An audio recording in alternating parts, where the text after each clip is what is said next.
Hello, I'm Holly Payne and welcome to this special edition of your 5-minute news roundup, bringing you the lowdown from this week's Seatrade Cruise Virtual Expedition Cruising.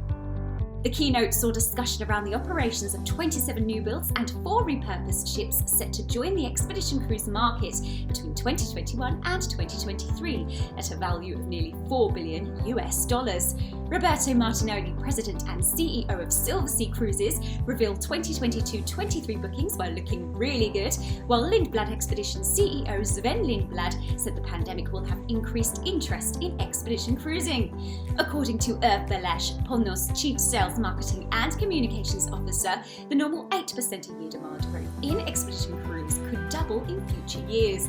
The overall consensus was that countries' vaccine rollouts will get the sector moving again, with Lindblad stating he wouldn't be surprised if vaccination was mandatory for crew and guests in the future. Moving on to discussion around destinations opening up, Belash said he is hopeful about Australia permitting small ships since domestic operations are underway there, though Kimberley is less certain. Geoffrey Kent, founder and co-chairman of the Abercrombie & Kent group of companies, listed the places to watch as Australia's Kimberley 2, plus Saudi Arabia, Japan, Greece and the Baltics.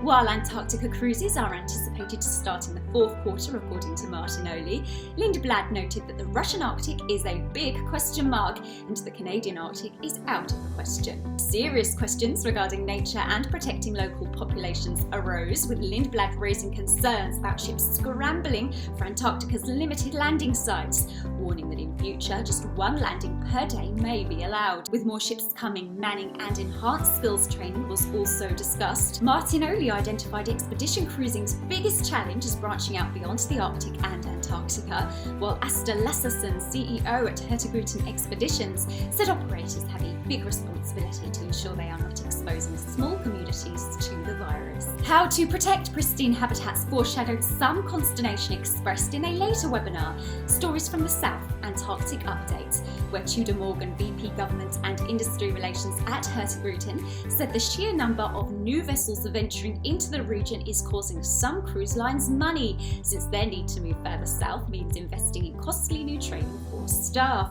Nonetheless, Bob Simpson, VP Expedition Cruising Abercrombie & Kent USA, praised IATO and said membership made planning and operations easier.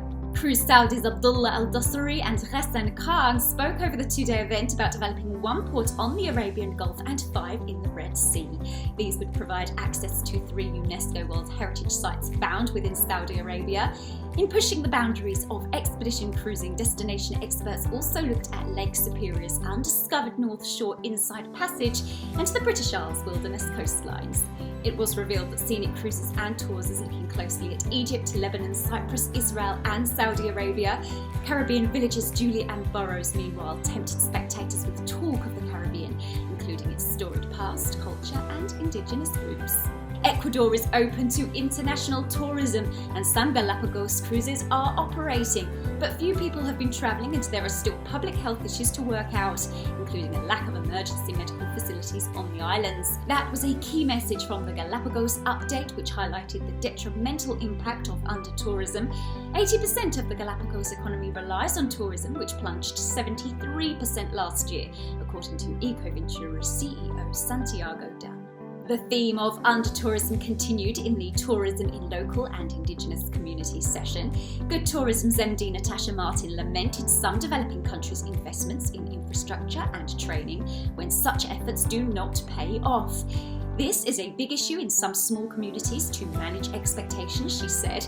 It's not a case of build it and they will come a lot of the time in rural and remote places. As well as highlighting the need for regenerative tourism, Zachary Kirkpatrick, Corporate Director of Marketing and Public Relations at Alaskan Dream Cruises, outlined the need for expedition cruise passengers to be empathetic to last-minute itinerary changes when they are the result of respecting important festivities held by Indigenous groups. Speakers across the 2 days shared the sentiment that expedition cruising was exceptional for its commitment to protecting and preserving habitat and onboard educational programs. Most operators also acknowledged a growing need to satisfy the conscious traveller. Thank you to everyone who joined us. We look forward to seeing you next year.